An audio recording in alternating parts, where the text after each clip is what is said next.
be out to the ball game.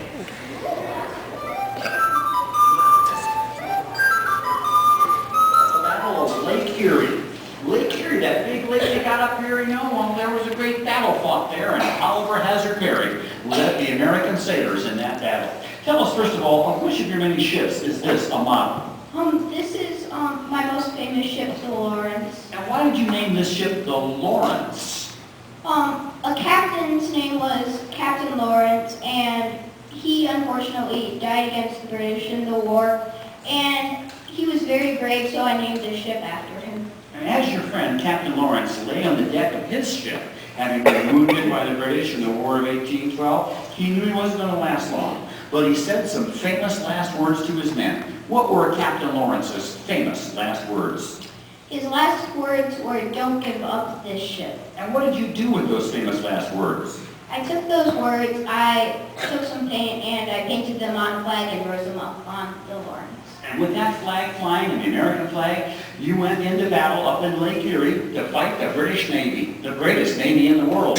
Oh, it was a terrible battle, the Battle of Lake Erie. Cannons roared, masts were falling over, men were shouting, but at the end of the day, the Americans had won. And you sent a famous message to General Harrison to tell him how the battle had turned out. What was your famous message? My famous message was, "We have met the enemy and they are ours." They are ours, kids. That means we've captured them. Captured every single ship in the British fleet. A great victory for America in the War of 1812. Let us all salute Oliver Hazard Perry, a military hero. Be seated, sir, and thank you for what you did. Well, we're moving ahead now to the days of the Underground Railroad. And here comes John Parker, a brave man in those days. And after you were done being a president, you went around the world, you were rich and famous, everything was going great until you gave all your money to a guy named Ferdinand Ward, New York stockbroker. And what did he do with the money you gave him to start that business? He stole it. He did, the dirty skunk. And General Grant, you were wiped out. No money left at all. Your money was gone. Now this dad, Mr. Ward, he was caught. He was put in prison for a long, long time for what he did. But General Grant had no money to buy groceries for his family even. Here he was famous, he was a general, he was a president, but he had no money. What did you do as an old man to make money to help save your family from poverty? I started writing magazine articles and I wrote a book called The Memoirs. Yes, and what's the book about? It's about my life. As you were writing your book, something else bad happened. What was that? I got throat cancer.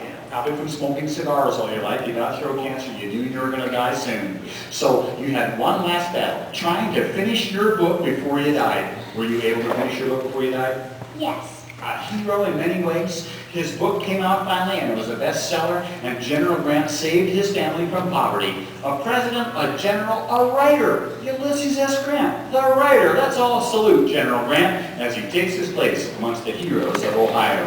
And now the Civil War is over, thanks to General Grant, and we're meeting next the great inventors of Ohio. And here comes the most famous of them all, Thomas Edison. Mr. Edison, sir, why are you in the line?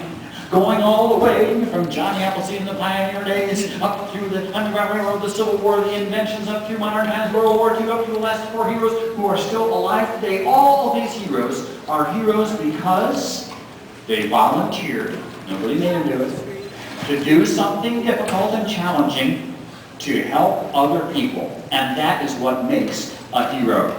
But now I'm wondering about you, the kids sitting on the floor. What about you? Nor about the future heroes of Ohio might be sitting up here in the balcony.